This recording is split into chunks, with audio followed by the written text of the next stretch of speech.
Chapter 9. Stone. There was no talking. There was no smiling. There were only rocks.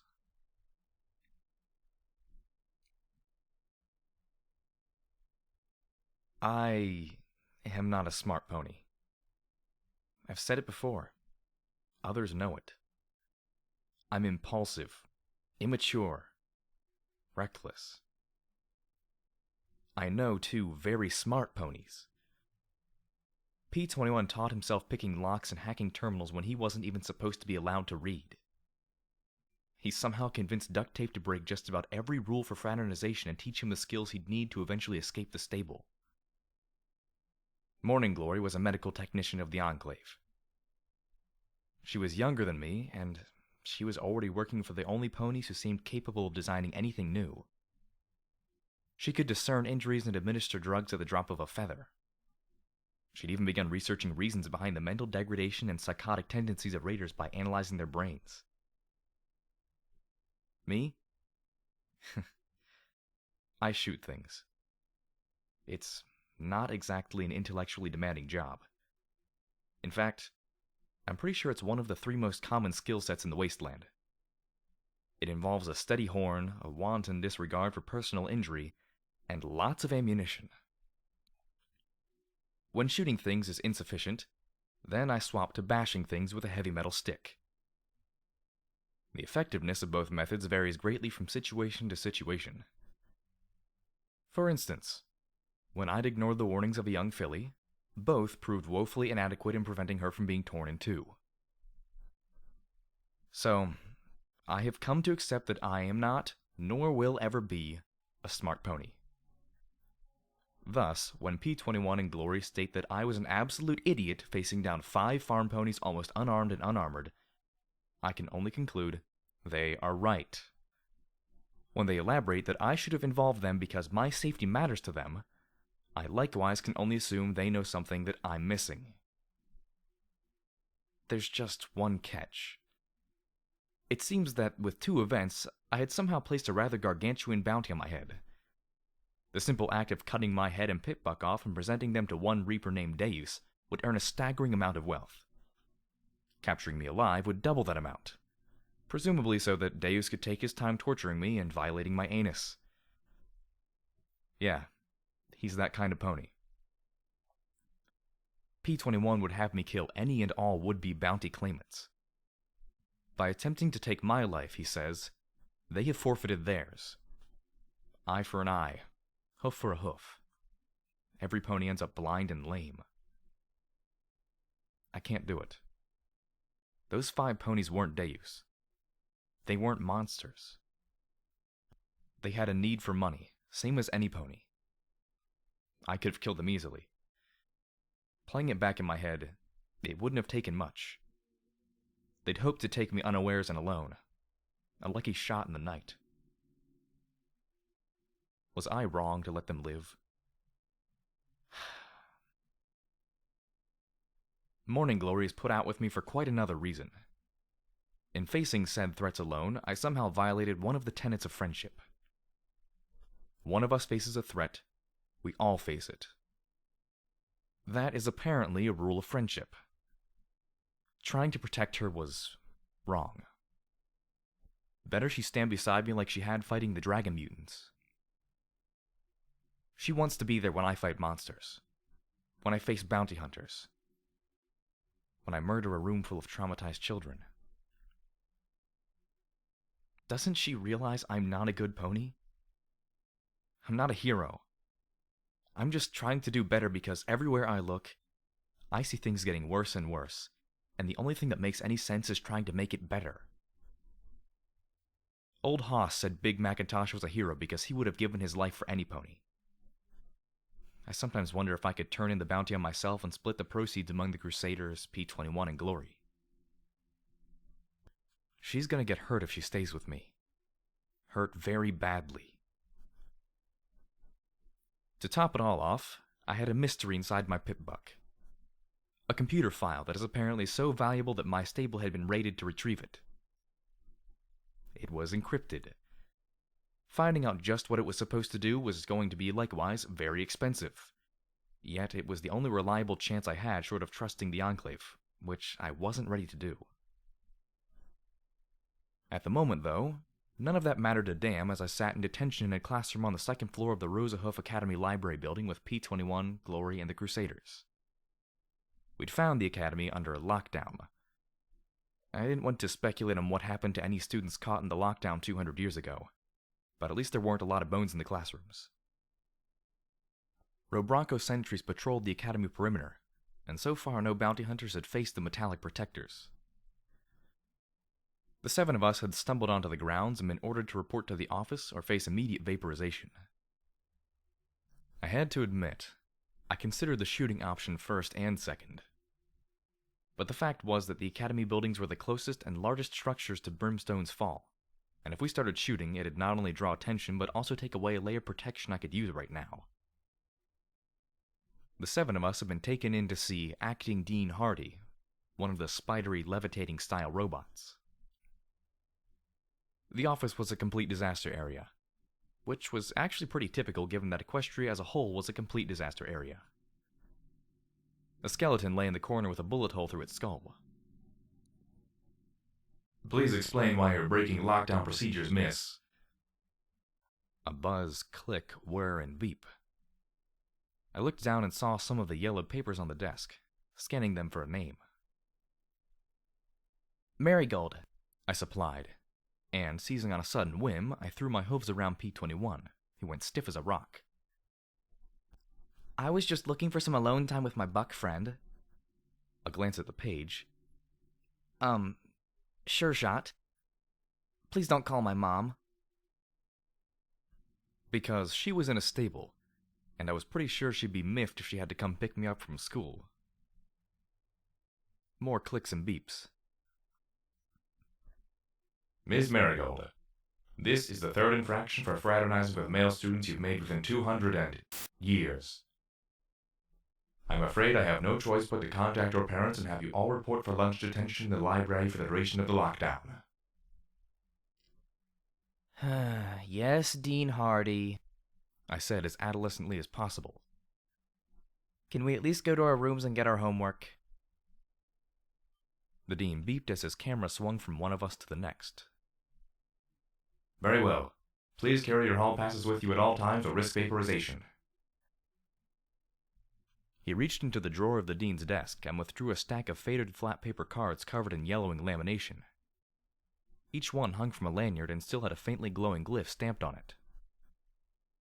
Now please report to detention in room 203 of the library. Thus, the 7 of us became the newest students of Rosa Hoof Academy. That was brilliant! Glory gushed as we trotted by Robronco sentries urging us to get to class. How did you think of that? Do you have any idea how much time I spent in detention? I asked her with a grin. Oh. Suddenly she went red. I blinked at her and then grinned. Let me guess. Your first time? Well, yes, she admitted.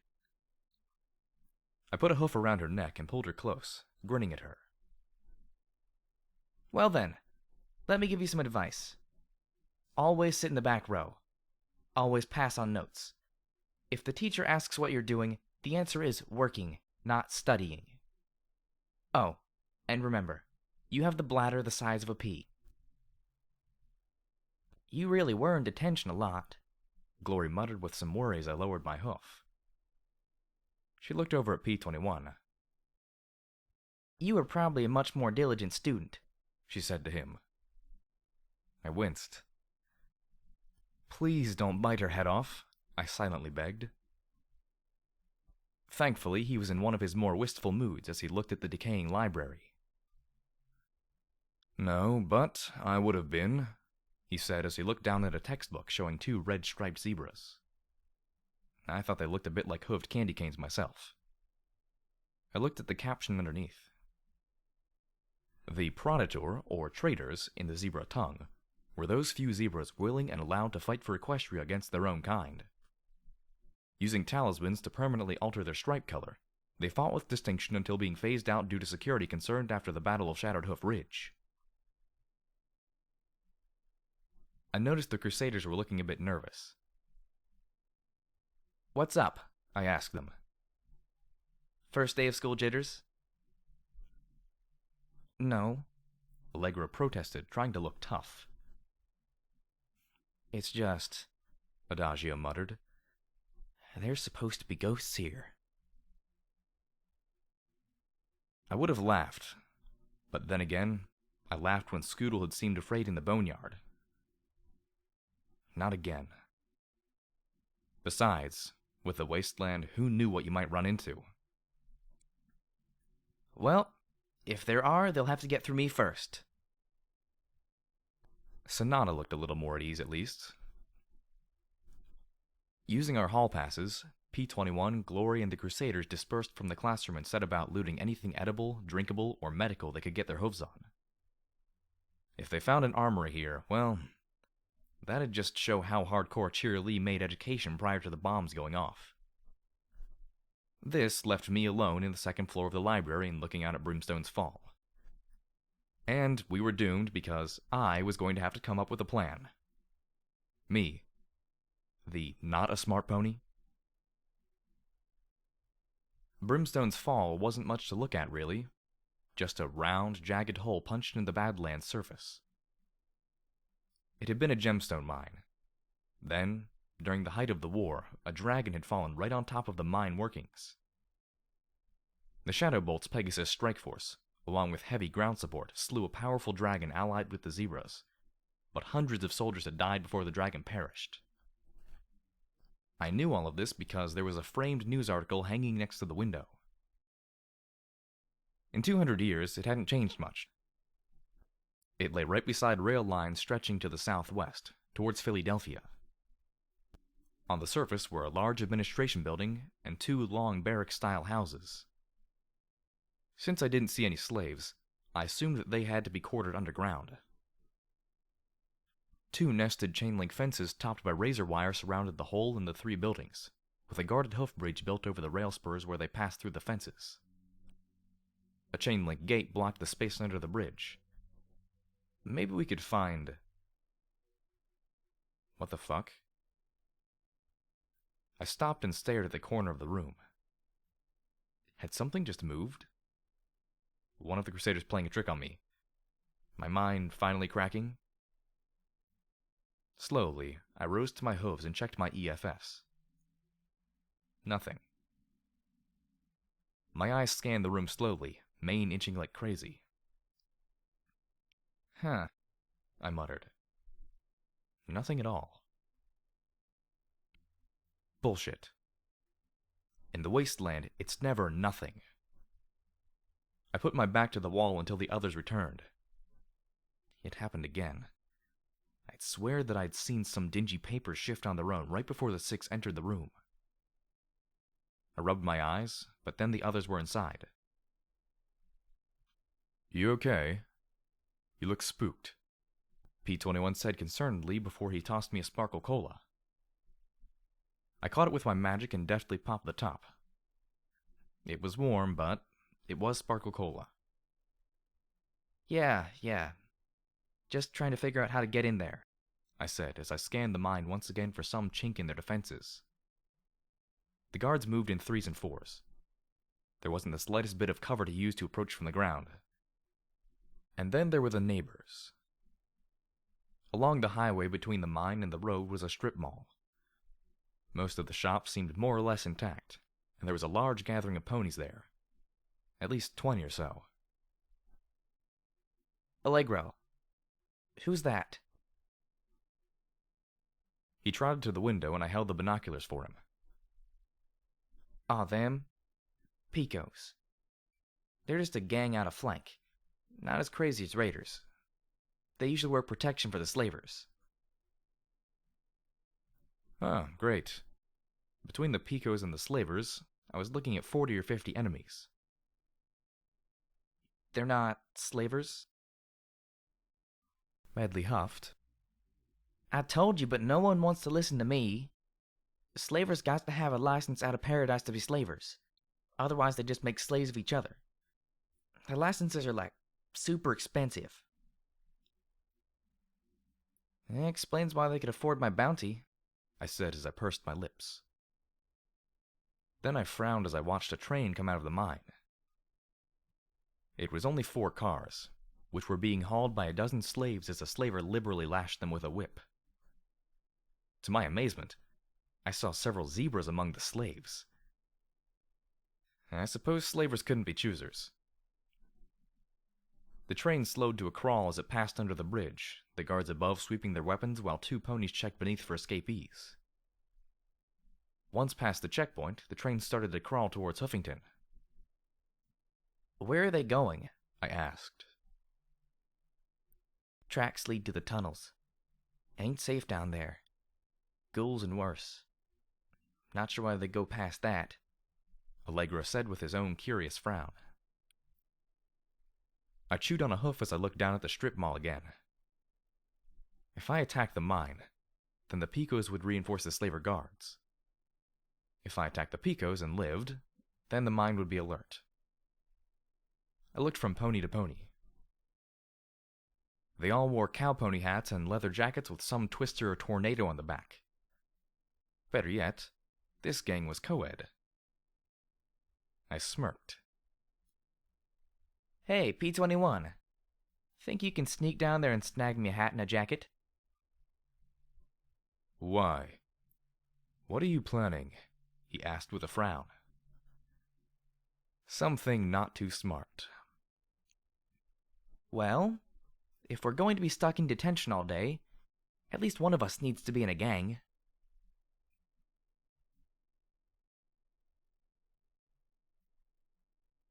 It took P21 quite some time to get the garments I needed. That was fine. I asked the Crusaders for every bit of trivia on the Picos I could. The gang had muscle, pride, ambition, and not much else going for it. Not quite a joke, but definitely a long way from the top of the gang food chain. The sun was just starting to set when the train returned. Lots of empty boxes and crates. Apparently the trade was all one way. Did the gems go back to paradise, or somewhere else?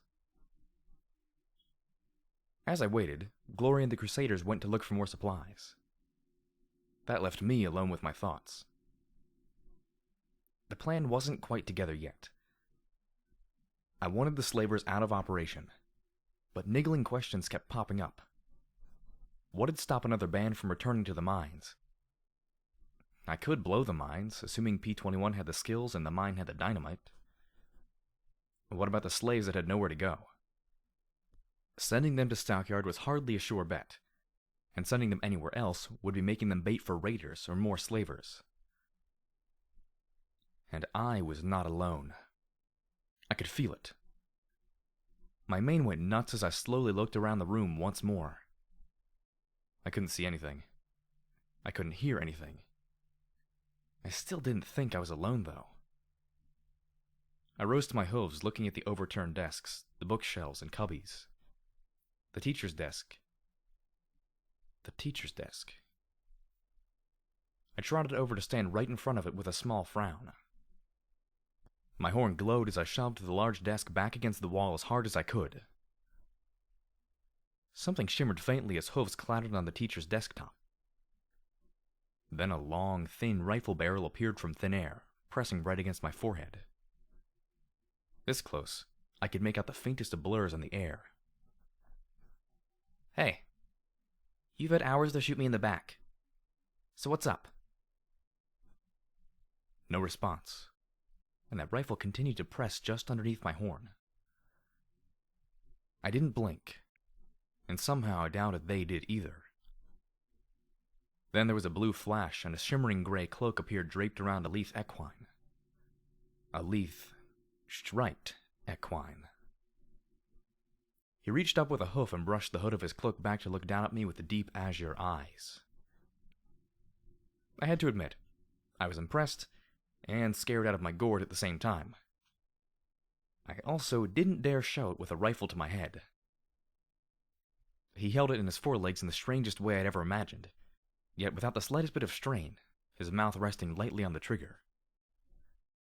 I wasn't sure how he'd avoided falling on his face, balancing on just his back legs. Blackjack, I said, gesturing to myself. and I really hope I don't have to talk slow, 'cause then I'll look really dumb, I added. His voice was just as soft as P-21 on his surly days. Lancer. Name? Occupation? Hobby? Okay, Lancer. Like I said, I don't think you want to kill me. I'd rather not kill you. Liar, he said quietly. All ponies do. It is what you live for. Of all the shit going on in my life, you're telling me I'm going to get killed over a war that was over 2 centuries ago? The war is not over. The remnant persists, he answered. Right. I groaned as I folded my hooves on the desktop, resting my chin on them and closed my eyes with a sigh. Who is holding a rifle to whose head? Who pushed a desk rather than firing a gun? I don't want to fight you. Particularly because he could turn invisible and had a rifle longer than my body pressed to my noggin. Those were pretty impressive liabilities to overcome. I was taking a good long look at that weapon while trying not to go cross-eyed. You're going to make me do something stupid, aren't you, Lancer? The sound of Glory and the Crusaders, and possibly P-21 as well, returning, made his eyes dart to the door. Yep, time for stupid. My horn flashed as I deftly depressed what I prayed was the magazine eject while my magic ratcheted back the bolt and ejected the round in the chamber. Then I caught the shell with my magic and beamed him right in the face with the heavy bullet. My hooves on the desk shot out and yanked his rear hooves out from under him. He recovered quickly. Damn, didn't he, though?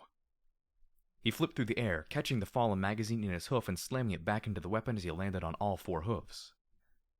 The rifle lay along his back, his tail curling around the trigger as he sighted along the underside of the rifle.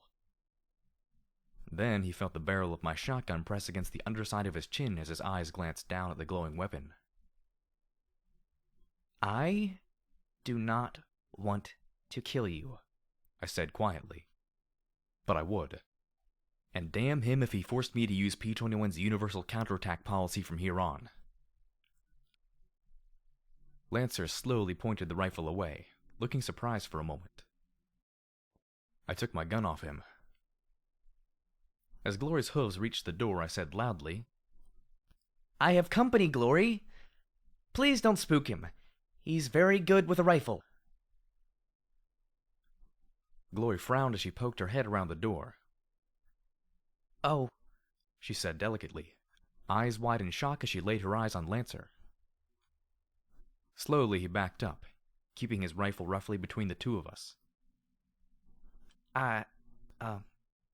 Oh. The Crusaders immediately took cover. Right. So, like I said, I don't want to kill you.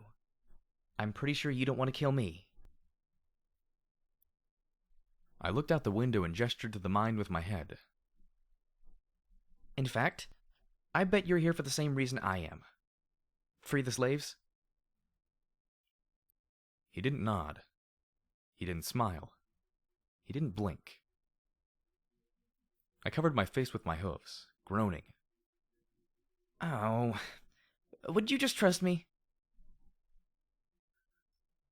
I would not be opposed to seeing my people return to freedom, he finally answered. Progress. Progress is good. Okay, so, I'm trying to get a plan together. A zebra with a gun would fit in very nicely. I had no clue how, but I'd like to know if he'd cooperate at all. Do you serve the stars? He asked me bluntly. What? I've never even seen the stars with my own eyes. Or the sun. Or the moon. All I've ever seen is that. I pointed out the window at the cloud layer. Then who do you serve? As calmly as he said it, I was pretty sure that my answer might lead to me getting shot soon. I really did not want to get shot by that rifle. Of all the ponies in the wasteland, you had to ask me a philosophical question? You should know that I'm something of an idiot, I said, hoping for a reaction. A laugh, a smile. Nothing? Great. I sighed, closing my eyes. I don't know if there's a who anymore, but I guess I serve a what. Doing better. Making things better, I said as I looked at him. If that's not good enough or specific enough, then I'm sorry. I didn't know there was going to be an oral exam today. He straightened, and I relaxed as he sat and directed his rifle at the ceiling. It is sufficient, he said calmly. How do you plan on freeing the slaves? Well, that depends on if P21 had any luck shopping, I said as I leaned over to look past Glory the blue pony, who looked positively stunned at the sight of a zebra in our detention room. I hadn't seen his eyes so big since Prince Splendid. I smiled at him. Hey, P21. This is Lancer. He's been very nice to not shoot me. Please be nice back. He set down a jacket and a beaten cowpony hat, and some boots. Oh, I'll try. And he did. He actually managed to smile. Hey. Lancer did not respond. Apparently, zebras had a stoicism thing. At least, Lancer certainly did. The hat and jacket had clearly seen better days. I shucked my security barding and shrugged into the jacket. I really hoped the material came from something other than a Brahmin. Or worse. I looked at Glory. So here's the plan. I'm going to go down there and find out just how keen those Picos are on protecting the mine. If things go bad, I'd like you on the roof of that building at the end. If I have to bolt, some covering fire would be great. You realize that the Picos wouldn't blink at killing you for the bounty, right? P21 asked. I heard them talking. Apparently the only thing keeping them from running off looking for you is their deal with the mine. I could use that as a plan B if I had to. I figured as much. But if their leader's smart, I might be able to give them a better long-term arrangement. I had to saw the back of one of the boots apart to get it to fit over my pip buck. Fortunately, Glory had some duct tape that closed it up. Hey, in the wasteland, beggars couldn't be choosers. I unzipped the duffel bag. Okay. Alcohol, booze, cigarettes. If you pick them up anywhere, put them in here. I'm going to need to make myself pretty popular on short notice. P21 and Glory went through their saddlebags and produced a fair enough amount of the things I'd asked for. Where'd you find all that? I asked as I looked at the half-empty bottles of scotch and cartons of cigarettes. Teacher's lounge, P21 replied, not quite taking his eyes off Lancer in the corner. Figures. Okay, it's getting dark. I'll start down now. If you see me running, do what you can to keep them off of me, I said to Glory. The gray Pegasus beamed brightly and nodded once. P21 nodded as well. Lancer just stared. I set my bag across my shoulders and floated up my shotgun as I headed for the stairs down. Blackjack, hissed Sonata from the filly's bathroom, her eyes wide as she glanced through the door at Lancer. You shouldn't trust him, she warned. Why? Because he's a zebra? I asked with a little half-smile. He's a bad zebra. The remnants, they do terrible things, Blackjack, the filly said as she shivered. We can't stay here.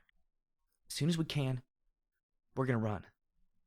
Robots won't chase us far if they catch us at all. But where will you go? We got a place over near Chapel. We'll head there. She pointed with a hoof along the railroad tracks. I glanced back at Lancer again as he looked coolly down at the textbook I glanced at earlier before kicking it aside. Maybe she was right, but I needed all the help I could get. Okay, Sonata. I'll remember what you said. I stepped back and let her run down the hall towards the stairs. The other three peeled out of their hiding places to follow her. Great. And now my mane was itching again.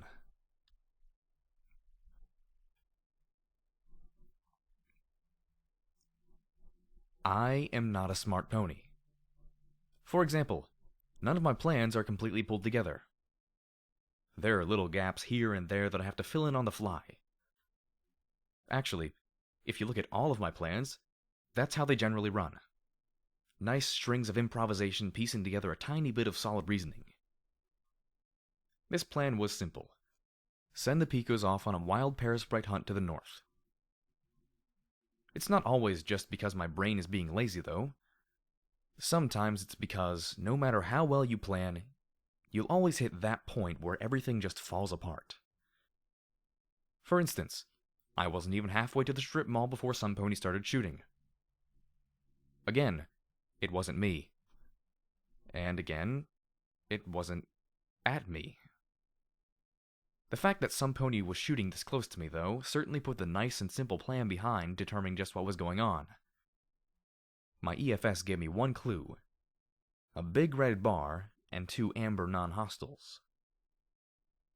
I put my rump in gear as I raced across the scrubland towards the shooting. Escaped slaves? The Crusaders in trouble? Nope.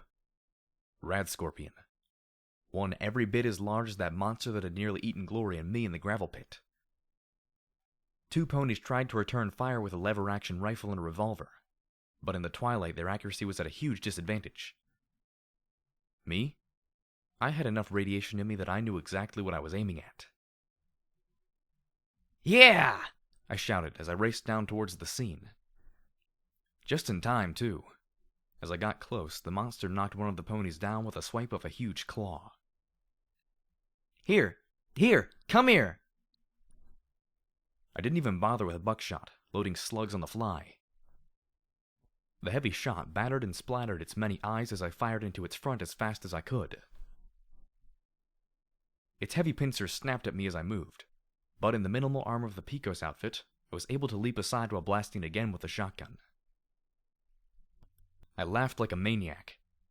Anything to keep its attention on me and off the fallen pony. The other, a unicorn with a lever action, wasted no time picking her shots. The magnum rounds fired by her rifle were almost as effective as my own slugs. With 2 targets so close, the Rad Scorpion stung at one of us and pinched at the other. Finally, my luck worked out, and a slug obliterated its skull. It collapsed into a twitching heap. Tumbleweed, you stung? The unicorn asked as she rushed to her fallen friend. The earth pony curled up in a ball, shaking. Oh, shit. Damn it. I knew exactly how that felt. I got something for that, I said as I opened the duffel bag and pulled out some of Gloria's anti-venom. I jammed it into the poison pony's flank and pushed the plunger. She shook a little bit longer, then relaxed a touch. Anti-venom. Never leave home without it. Oh, thanks. How you managed to dance around that critter, I'll never know. Can't see hoof in front of my face, she complained as she searched around. I pushed the mirrored sunglasses up a bit further on my muzzle as I checked the earth pony's breathing. She seemed like she was doing better. What are you two doing out here? I asked. Before they could answer, a spotlight from one of the towers on the fence lit up and washed us in its harsh yellow glare. A voice over a loudspeaker said in mock sympathy, "Oh, I shouldn't have bet on the Scorp." There was laughter, and then the voice warned, "Get back to your hole, Picos." A bullet smacked into the dirt at our hooves. They were in range? I marveled, and then seethed. Assholes. Oh, you must be new. Fresh out of flank? She asked as we helped her and her friend get to her hooves and walked her away from the tower. Yeah, name's Marigold, I replied. Dusty trails. This is Tumbleweed. She snorted as we picked our way towards the distant lights. I had little trouble, but the pair stumbled over the uneven ground. Well, you want my advice. Keep walking. Being a Picos is hell out here. It's fun enough when you can strut around and flank, but we're getting screwed in the worst ways here. Oh yeah? My mane prickled like crazy. How so? You just saw it. Sidewinder's got his protection racket, but he gets the caps, and we get left out here for weeks. We're supposed to deal with the trouble, but all we really get is bashed around by those bastards at the mine, critters in the waste, and any slaver looking to up their quota. The strip mall had to be getting its power from somewhere, as neon light poured into the cracked parking lot. It wasn't a town per se. I couldn't see ponies raising families here. It seemed more like a glorified hangout for the Picos. One large shop bore flickering red neon letters. Picos Bill's Western Wear. The other was a bar named Twister's. In the middle was a liquor store looted long ago, a gun store, and a barber shop. Seriously? I asked as we made our way towards the bar. You're supposed to be protecting them, but they'll snatch you if you're alone? Yep. We're not licensed with Paradise, so better not be near the mine on your lonesome. They'll invite you in and never let you leave. She sighed. But being a Picos is better than being solo, or so I keep telling myself every damn day. I gave a grin and prayed to Celestia she didn't ask me why I happened to be on my lonesome. I'm gonna go lay down, Dusty, Tumbleweed said, the brown mare giving me a grateful smile. Thanks for medicine, ma'am. There was something in her vacuous eyes that bothered me. She kept twitching and swallowing. You sure she's okay? I asked worriedly, watching her twitch as she made her way towards the apparel store. Yeah, it's probably just the poison or something she ate, Dusty Trail said, the sandy-hided pony leading me towards the bar. Suddenly, 3 bucks rolled out the door, kicking and biting each other. Dusty just stepped around them. Inside were ponies drinking, talking, hoof wrestling, or reading very ragged magazines. It was the cards being dealt, though, that drew my eye. You play? Dusty asked with a nod of her head. A bit, I said with a grin. A few minutes later, I settled in at the table, passing around a bottle of whiskey and swapping cigarettes for poker chips. It wouldn't do for me to seem too ready to play. But once I settled in, I felt more relaxed than I had in days. Sure, any of these ponies would kill me for a huge bounty if they had a clue that I was security, but why bother about that right now? 5 hands in, I wasn't winning, but I wasn't losing either. So, what's your story, Dusty? My story? What am I, a 2-bit novel? She asked with a chuckle. No, 5 bits at least. I said with a laugh. She joined my laugh as we drew new cards. Well, name says it all. I was born to a caravan family. Soon as I could walk, we were roaming. Here to Friendship City, even Philadelphia. But that was years ago. She took two, shuffling her hand back and forth before raising. Then she continued. He liked to say he specialized in ammunition, and he was happy to give out free samples to raiders. Then one day we did some business and he found an armed grenade in his saddlebags. They came back and finished off the rest of us. I was only a year past my cutie mark, so they sold me in paradise. You were a slave? The thought of a pony who had been a slave protecting other slavers was beyond comprehension. Something like that. Got picked up by a society pony. They like to call their slaves servants, but you wear an explosive collar all the same. Mostly was used for sex and housekeeping for an old mare in the Appelette family. Could have been a lot worse. I wasn't paying attention. My little pair was a joke to her three of a kind. When she died, my granddaughter didn't really know what to do with me. Didn't want me for sex, didn't need me for cleaning. So she just let me go. Sweet girl. Of course, unarmed and broke, I wasn't in a real good position to survive for long. Got into debt with one of Usury's little pet ponies. Joined with the Picos to pay it off. I didn't really know what to say. I thought I'd gone through a lot in my week in the wasteland, but the reality was that I hadn't really experienced anything. She was so matter-of-fact about the circumstances that led her to this point that I felt more confused than ever.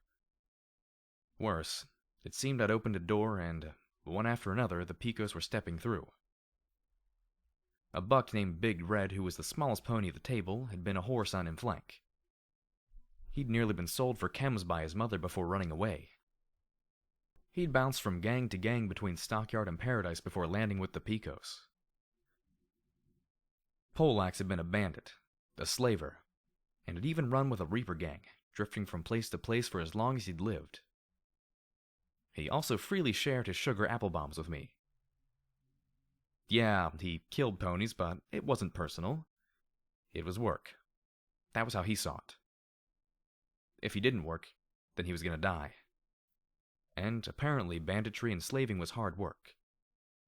One mistake or misjudged target, and you were dead. He didn't target foals, though, and preferred not to force mares. After all, one good kick and they could take his bits clean off. His last band had gone raider.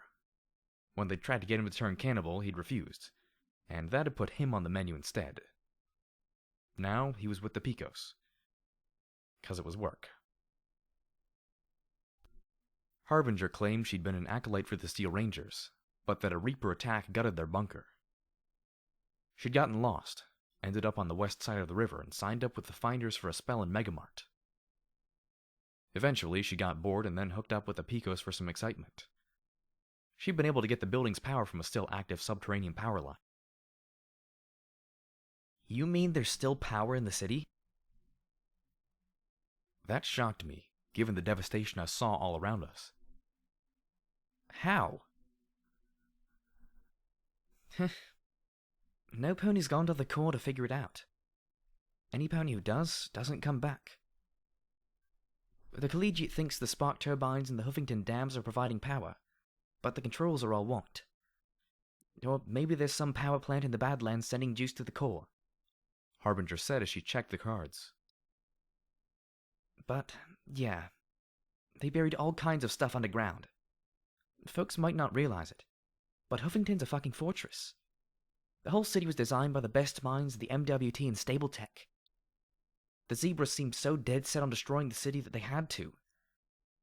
At the end of the war, Huffington was getting attacked by the hour. Zebras wanted it bad. But they never took it, she explained as she drew 4 cards with a soft hiss of disappointment. Now the underground is ghoul territory.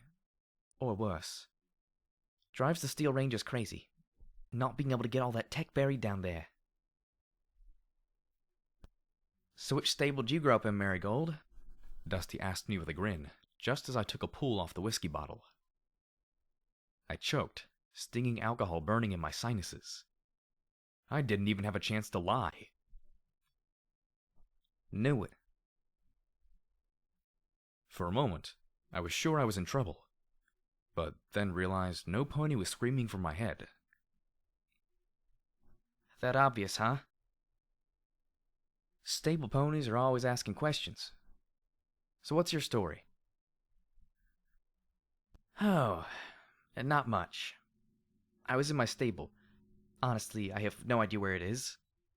Which was truth enough. It was somewhere to the north, but I'd be hard-pressed to find it, even with my Pitbuck's navigation software. Our overmare went nuts and tried to kill every pony in the stable. Also kinda true, given that she'd let in Deus and some raiders for her own aggrandizement and survival. I managed to get out before every pony died.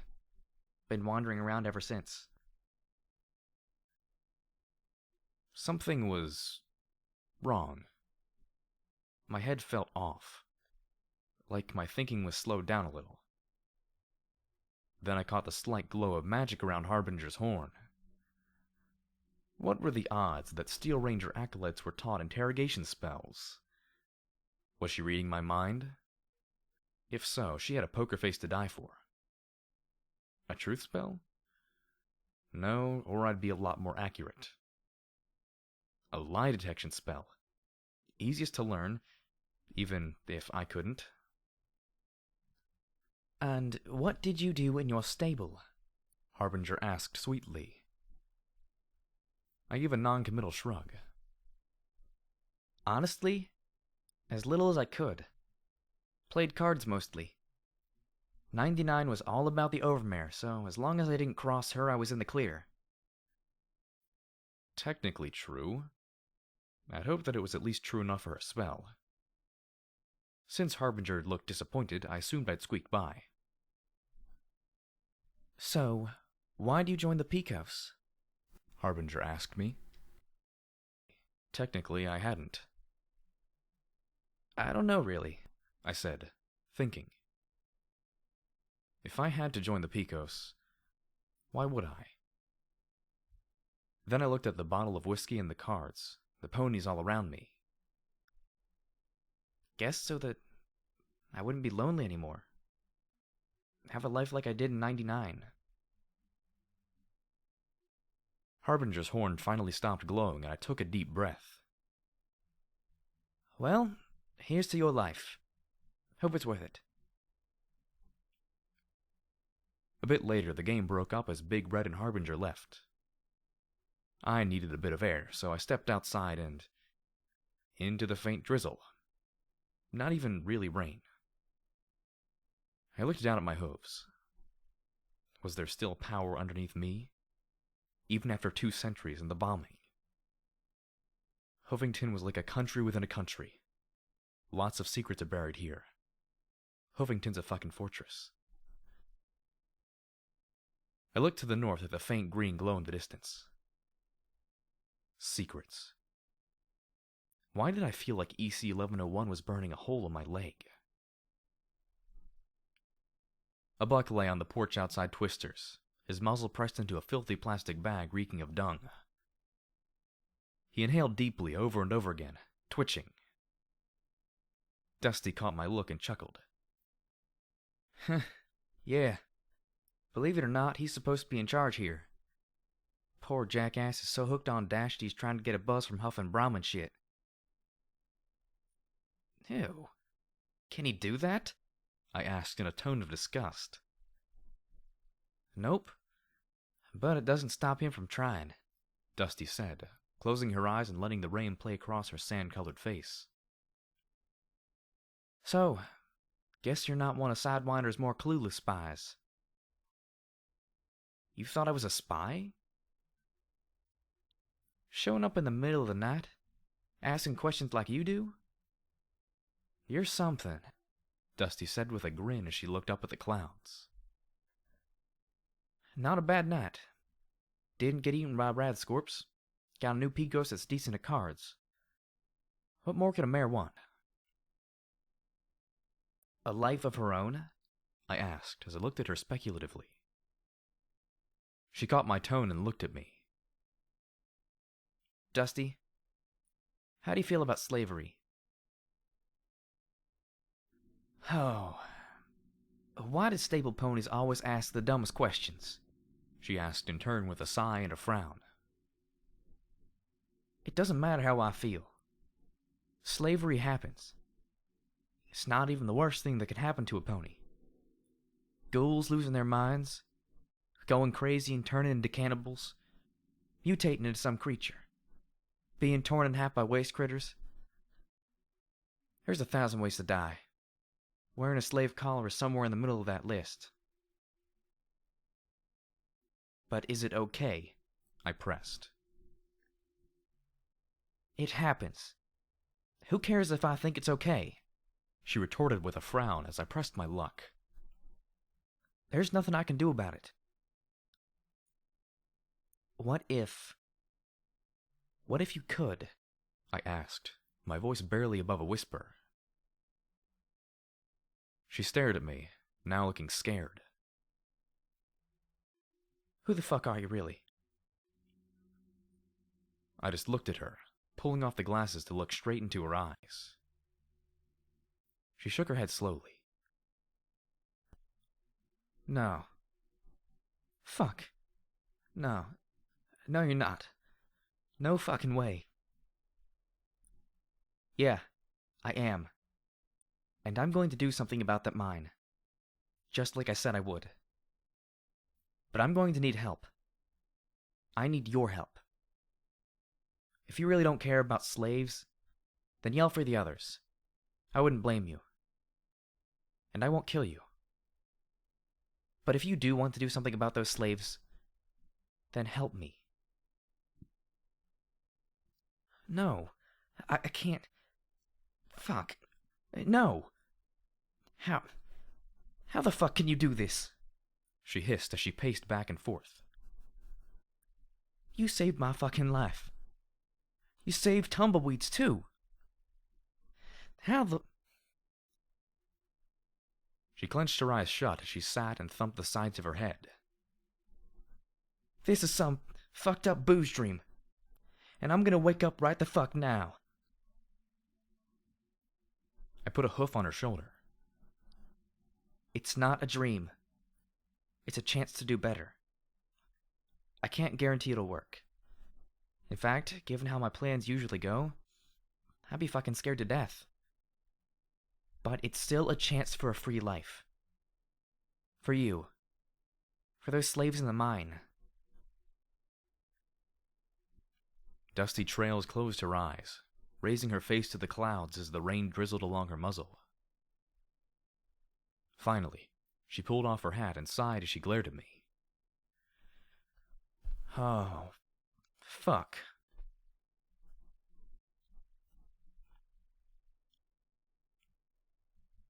The strip mall rang with shouts and cries as the Picos scrambled to their hooves. Security had breached their defenses, shared their liquor, bypassed their interrogation attempts, and basically pissed in every pony's faces. Now the night was filled with cries for the 100,000 bottle-cap mare's head, and they scattered to the north and east in a vengeful frenzy. A lone spotlight opened up and swept across the empty buildings in an almost forlorn fashion, as if stung there'd been a party they couldn't attend. There was such a rush for vengeance and money by those certain that security was off east towards flank that no pony thought to check along the railroad tracks just north of the ruined little strip mall. The sound of the nighttime drizzle, now punctuated by the occasional shout and gunshot, gave way to the grinding of rusty wheels on rusty metal and the snap of a whip on sweaty ponies' backs. The incoming train rattled and banged its way towards the mine, the sound of the pulling slaves' hooves loud on the track, until the cry of rocks filled the air and the pullers began stumbling. The whipmaster immediately grabbed a wheel next to his seat with his magic and spun it as fast as he could. Rusty squeals filled the night air. "Move 'em, you worthless slugs! Move 'em!" The brakes were released, and the railcars began crawling slowly along as the lead bucks shoved the rocks off the tracks and the rest continued to pull the empty flat cars forward. With only a few hundred yards to the mine spur, there was no time to build up their earlier momentum, and the cars crept slowly past the tumbled stones on the tracks and onto the spur. The gate on the incoming track opened, and the cars began to pass under the bridge, spotlights slowly sweeping back and forth over the cars and across the interior field of the yard. One or two guards gave a cursory glance underneath the flat cars, but the hard magical glare of the spotlights ruined any night vision they may have had.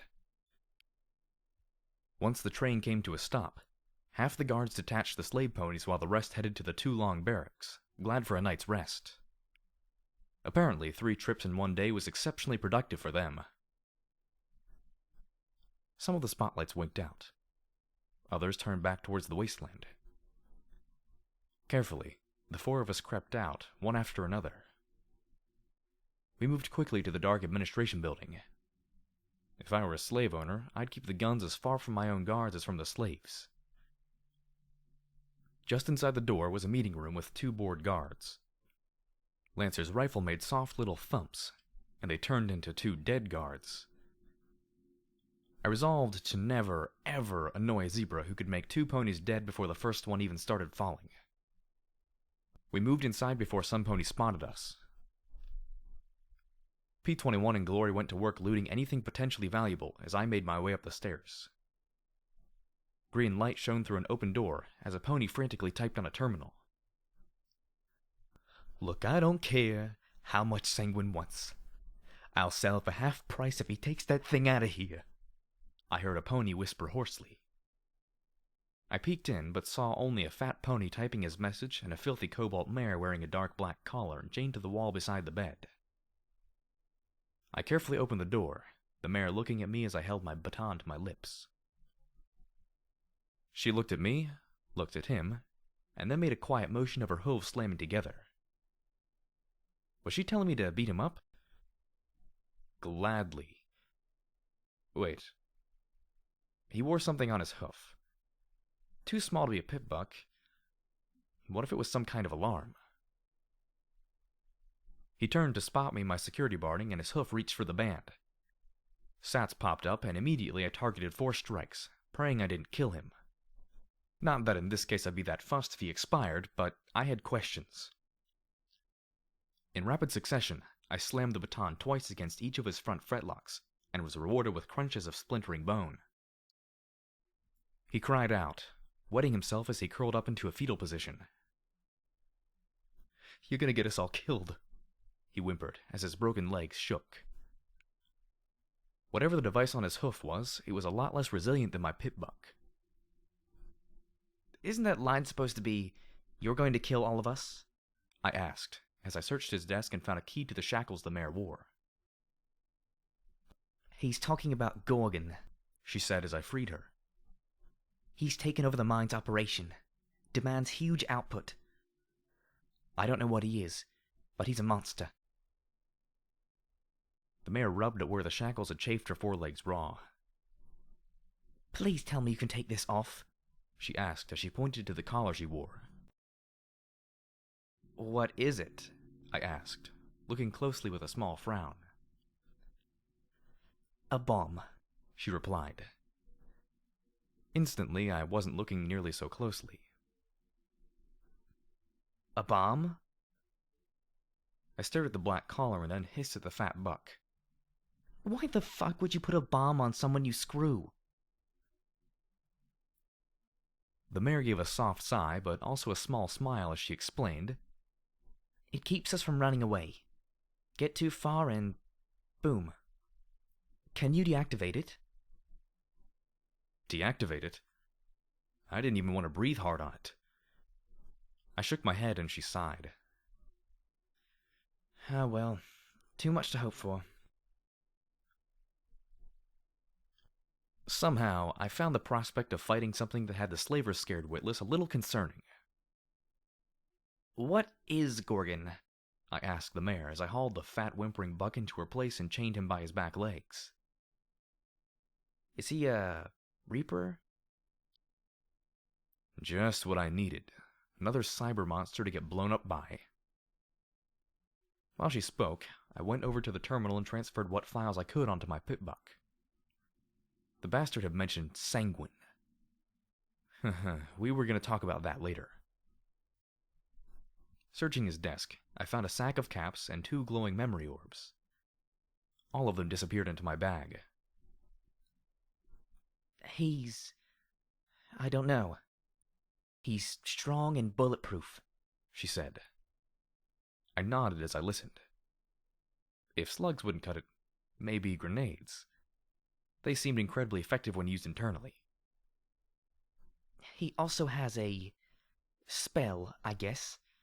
He looks at you and he turns you into stone. Into stone. Okay, that just bumped him above Deus on the what the fuck-a-meter. A few days ago, I would have laughed at such a claim. 41 young ponies later, I admitted he could probably do exactly what she said. So, strong. Bulletproof. Turns ponies into stone. Anything else? He can fly? The mayor offered. I face-offed. I just had to ask, didn't I? I pointed at the mine boss. Please sit on him and make sure he doesn't try anything. Downstairs, I found P-21 picking at the lock of a door. A half-dozen bobby pins lay scattered about him as he grit his teeth and scraped at the lock. His blue eyes swore a death oath to this door and lock. Then there was a soft snap as the metal broke in his teeth. Ahem. Allow me, I said, as I floated the mine boss's key to the lock and opened it. From the look he gave me, I'd violated some lockpicker code of ethics. Inside, however, we were greeted by quite the little arsenal. Assault carbines, another shotgun, more ammunition that I happily dumped into my bags and let my pip-buck reorganize. There were energy cartridges for glory and a strange pointy pistol-like object that smelled of ozone, so I guessed it was an energy weapon. I tossed it to her as well, and she gave a little squee as she immediately swapped out one beam pistol for the new weapon. Oh, do I want to know? I asked as I tied the carbines together to make them easier to carry across my back. P-21 clenched his eyes shut as he dropped a few automatic pistols and revolvers into his bag. I'd have to carry the ammo, I knew. Lancer watched the door, utterly disinterested in our looting. It's a disintegration pistol. It magically breaks down the bonds. She faltered at my I am not a smart pony look. Well, they do much more damage than energy beams. There's a chance it can start a chain reaction that, well, disintegrates things. Good. You almost lost me at the word reaction, I said, as we finished cleaning out the armory. Glory spotted the medical container that had a few healing potions, but far more chems. Just take it all. No idea if it'd come in useful or not when things get rolling. Lancer, have you ever heard of any pony named Gorgon? No reaction. I take that as a no. Glory? She shook her head. Okay, apparently there's a something here named Gorgon. He's strong. He's bulletproof. He can fly. He can turn you to stone with a look. Even Lancer looked taken aback at that. Oh, fuck me. Glory muttered softly, then blinked and went bright red as she looked at her hooves. Sorry. That's my line. I grinned at her. Anyway, I just wanted to warn you. He's in the mine. So, dynamite and internal grenades if we can swing it. I looked at P-21. He nodded. Zappy disintegration fun from above? Glory, still embarrassed, gave a nod. Shoot him in the eye? I asked Lancer. He looked thoughtful and then nodded stiffly, seeming quite put out by taking a suggestion from me. And if all that doesn't work, I'll try something stupid. Both P-21 and Glory winced. That is your plan? Lancer asked skeptically. Yeah, good one, ain't it? Lots of flexibility. Now he had a definite expression. Worry. It looked good on him. The stoic mask was getting old. We dragged the bodies into the arsenal and locked them inside, wiped up the blood as well as we could, and then made our way quietly to the mouth of the mine. A barricade had been built across the entrance to the sloping tunnel that led underground. Once again, the mine boss's keys expedited our entrance, much to P-21's chagrin. I passed him the keys once we were inside. Just think of them as really, really accurate lockpicks. Or I could think of them as keys, he replied sourly as we slipped inside the mine. Cheer up. We're facing a monster. No more Langston here. He gave me a little smirk. Oh, yeah? What if it turns out he was tragically transformed into a monster, and wants only to be normal and loved? Ooh, I hadn't thought about that. And suddenly the niggling thoughts began to rise up in the back of my mind. Maybe we should talk to it first and... But P-21 suddenly stopped smiling as he reached up and turned my head to look to the side of the tunnel. Broken statues was my first impression. The most horribly accurate pony statues ever carved. Their faces were frozen in expressions of absolute horror and pain.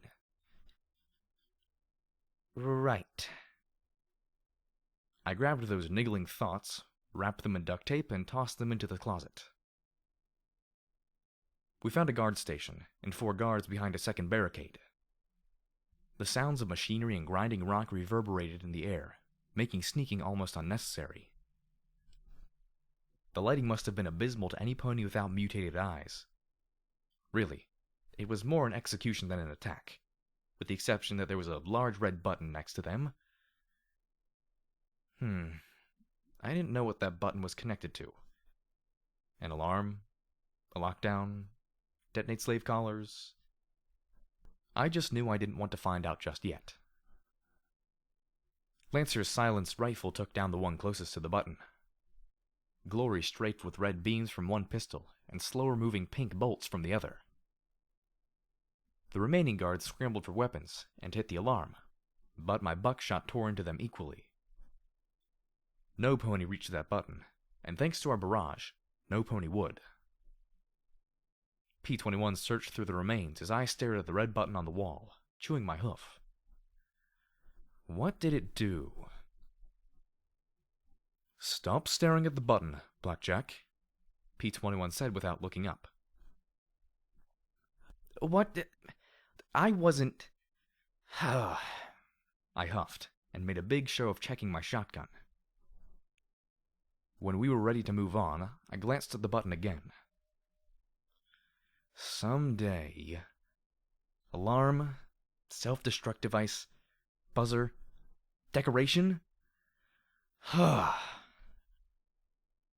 My mood now thoroughly ruined by the thought of being transformed into a horrified statue, and thus being prevented from ever discovering the function of the mysterious button, I slogged ahead in the lead, keeping an eye out for...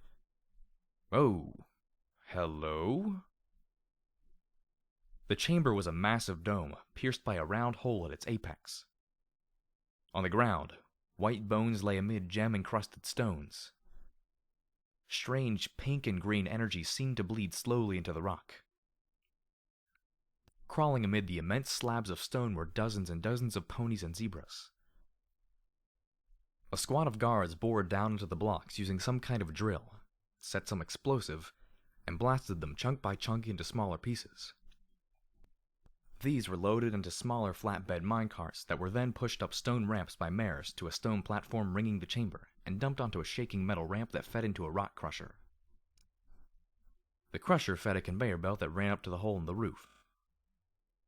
Young ponies, many of whom didn't even have their cutie marks, were running up and down the belt, pulling the brightly colored gemstones from the gravel. Some pony had thought of a mining system that effectively used foals in the production process. Some pony needed to meet Mr. Baton. Everywhere we looked were statues of ponies frozen in positions of agony. A few appeared to have been guards rather than slaves. The guards weren't guarding. They were working.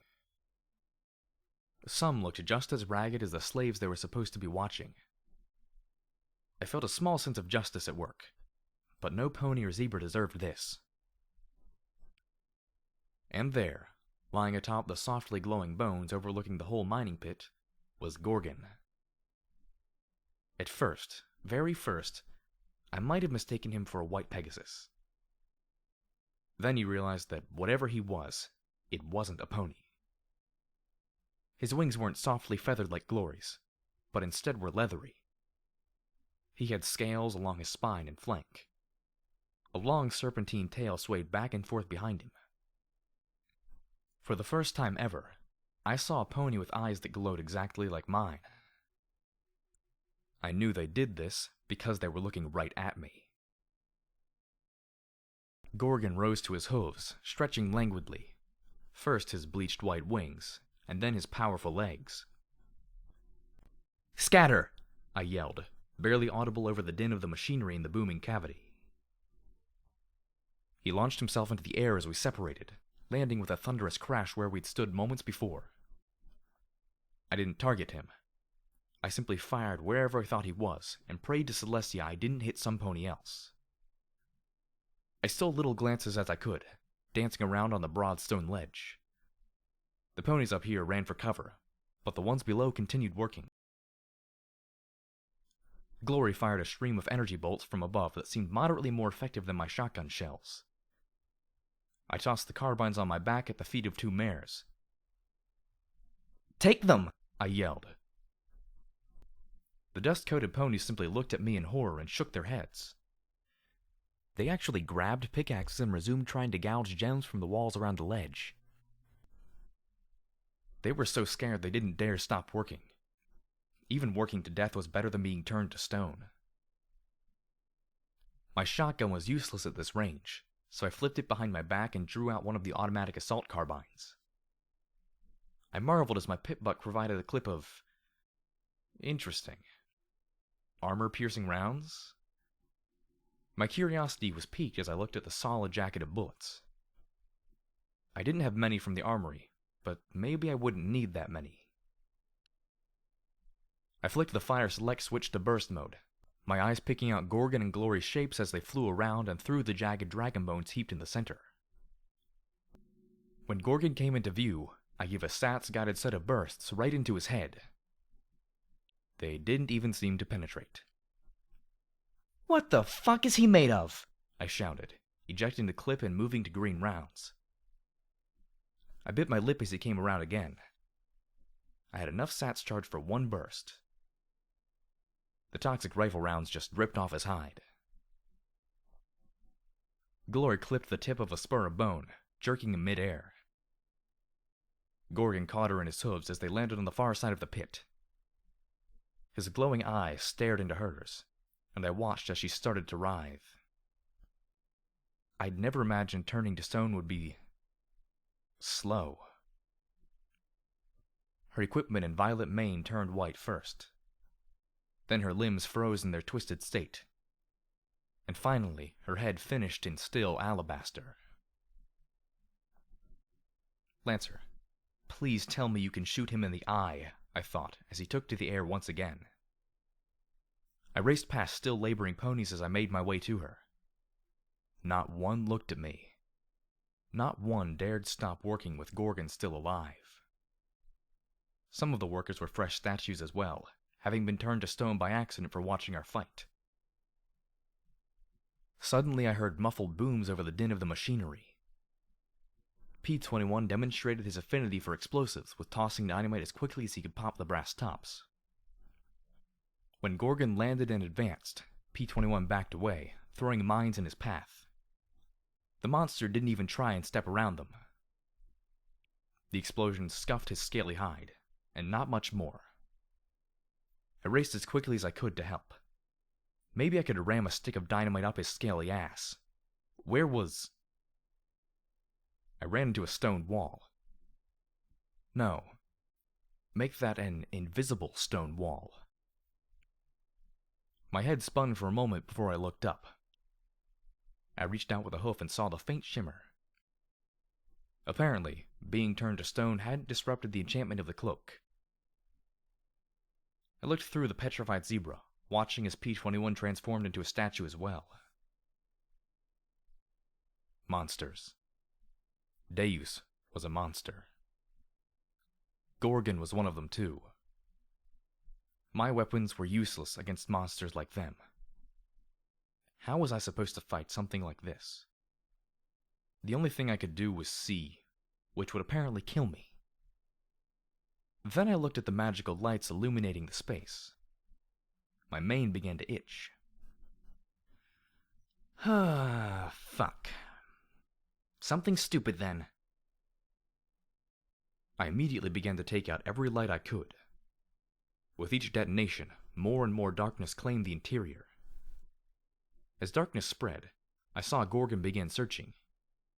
He couldn't see in the dark. Finally, I had something going for me. I couldn't plunge the entire room into darkness. The radiation from the dragon's remains provided some illumination. I needed some way to kill him. I looked at the pile of dragon bones in the middle of the room. They'd withstood 2 centuries of mining around them. No. I needed another edge. Something to avoid being turned into stone. Gun had been my edge against Deus. Deus. Oh, shit. Would that work? My mane itched like mad. Deus and Gorgon were both monsters the likes of which I'd never seen. The mine boss had mentioned sanguine. Maybe. I trotted into the gloom, hearing Gorgon's wings whoosh even over the grinding machinery. Gorgon was bulletproof, beam-proof, and bomb-proof. I hoped he was as cocky as I'd be if I were him. I moved to the nearest edge, and then turned on my pit buck, bringing the file EC1101 to the top. The letters should be a nice bright lure in the gloom. They were. Gorgon landed in front of me, and our eyes met.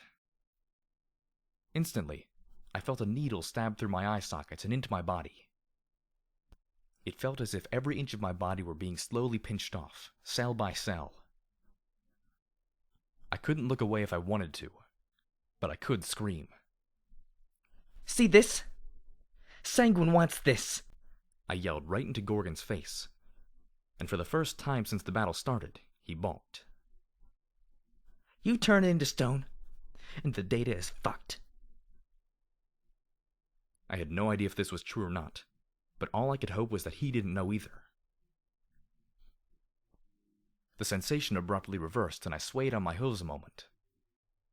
That was a sensation I'd happily avoid.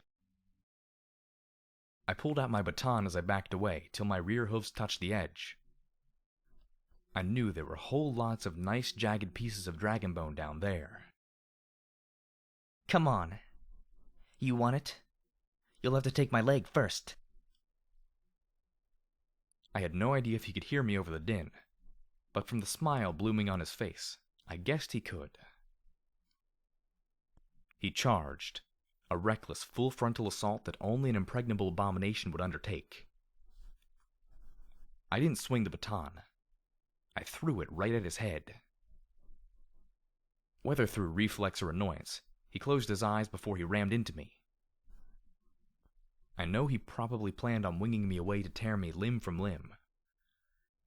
Only this time, not only did I grab his scaly hide with all 4 hooves, I used every bit of magic I could to hold his wings in place. We tumbled end over the edge, and landed on the wide metal slide covered in rock chunks being fed into the rock crusher. Gorgon looked down at me and pulled back his foreleg, slamming it down with enough force to turn the rock next to my head into stinging powder. I didn't let go as we rolled back and forth over the rolling, tumbling rocks.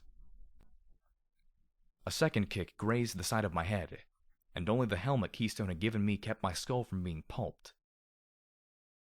His wings struggled for freedom as he fought to get airborne once more. I gripped him as tightly as I could, not giving him the leverage.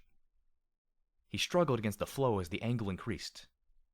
I shoved hard, forcing myself a foot or 2 above him. I saw the first signs of fear in Gorgon's eyes.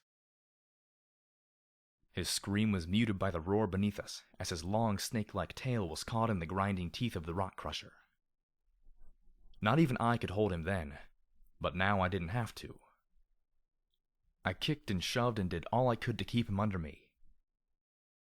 "No, you don't!" I screamed, not caring if only Celestia heard, as rocks battered both of us. The working jaws and flow of stone pulled him down inch by inch. Hooves slammed into teeth, and for a moment, I feared he might actually break the mechanism. Then one of them caught into the pumping jaws. There was a resounding pop. I heard that scream. I stomped my hooves into his face, watching as the heavy iron jaws of the rock crusher turned red with muddy pulp. Inch by inch, he was fed into the machine, and it was all I could do to keep him beneath me. I clawed up the stream of rock as the poor foals continued their labors, kicking wildly as popping fragments and flailing hooves battered at my barding. Some mechanism within gave a yank, and his chest disappeared into the gap. The teeth slammed down with a dry explosion of ribs, his mouth opening wide as bloody organs spewed over my legs. The jaws withdrew, and Gorgon's glowing eyes stared up at me for one final moment before the jaws slammed shut. His skull was just another rock. Unfortunately, now I struggled to keep out of those jaws myself. I kept imagining a great big red button marked emergency shutoff. I hated to admit it, but I was getting tired. All I would need was just one rock to pin my leg or crack my head. I wondered if I'd go through as well, and these poor bastards would just keep working, never realizing the monster was dead. Then, wings beat above me. I felt hooves hook into my barding. I glanced back at the glorious gloriosity of morning glory as the Pegasus lifted me from the crusher's feeder and into the air above the work pit. The conveyor belt to the surface was a ribbon of pulped Gorgon. "If he regenerates from that, I quit," I said. At least, I hoped I said it. My ears were filled with endless ringing and throbbing. Glory set us down, and I saw that Gorgon's demise had finally spread to the workers. The unicorns were arming themselves with the carbines. The earth ponies took up the revolvers. I looked around for the guard workers, but saw they had a complete change of heart after being on the receiving end. There were a few lips moving from my friends. My not petrified friends. Indeed, many of the petrified ponies were once more free to move around. Broken stone ponies, though, remained broken stone. The workers used strange hoof signals I didn't understand as we made our way up out of the pit. I enjoyed the sensation of a Med-X painkiller accompanied by a healing potion. I really could have used a Sparkle Cola, but given how the slaves around us appeared, it would have been crude. We reached the barricade, and I looked at that bright red button with a parting sigh. We stepped out into the drizzling night. The guards had gathered, looking unsure of what to do when we emerged. Most of the slaves were exhausted. Many had multiple injuries. All of them were hungry. Few were trained in firearms. Some ponies, the guards apparently included based on how they began rallying, might think that that would put the slaves at a disadvantage against the 20 or so armed, healthy, rested guards that remained. They would be right. Except that such a pony had likely never imagined the absolute rage a pony could feel when armed and facing their tormentors. Even then, with the guards outnumbered 3-1, the fight that ensued was vicious. Glory strafed the few snipers that tried to pick off the freed slaves from the towers along the wall. P-21 restrained himself from using explosives. Instead, he raced around the side of the battle, shouting directions and gestures to the slaves to return fire. When bullets ran out, the guns became clubs. Then the Picos arrived. The 30 or so gang members surged in down the rail line and under the bridge, the gate having been quickly smashed open. The slavers bolstered and readied themselves to put down the uprising once and for all. Across the fighting, my eyes met dusty trails. I couldn't say anything. I couldn't hear anything. I could only hope. The Picos crashed into the backs of the slavers and took them out in one charging wave. The nasty final moments included a few desperate hoof-to-hoof fights. Then it was over. Dusty Trails and the other Picos helped deal with the wounded slaves. Whatever guards had been in the mine, they'd shed their uniforms by now. Any allegiance to the old mine was forsaken.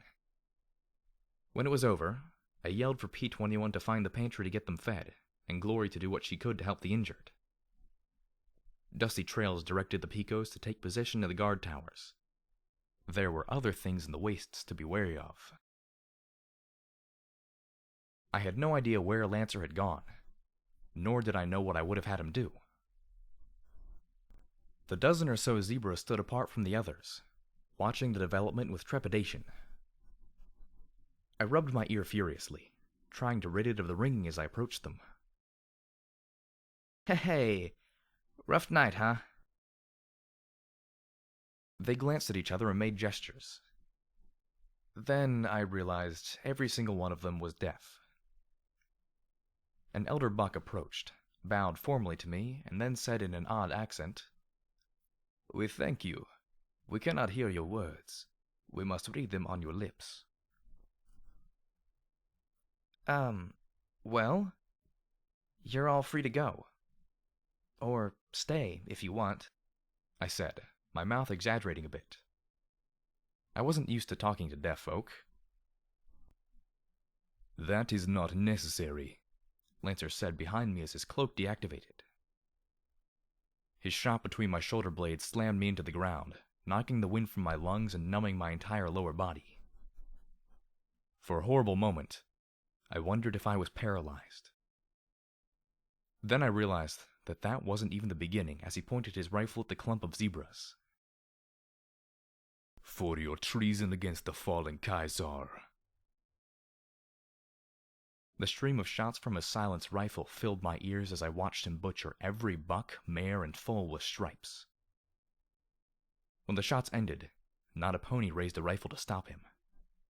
Every pony seemed paralyzed. Even me.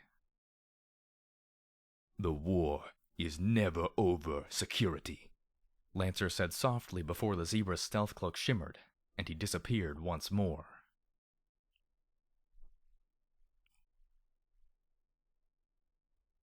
Footnote: Level up. New perk added. Tough Hide. Level 1. The brutal experiences of the Equestrian Wasteland have toughened you. You gain +3 damage threshold for each level of this perk you take.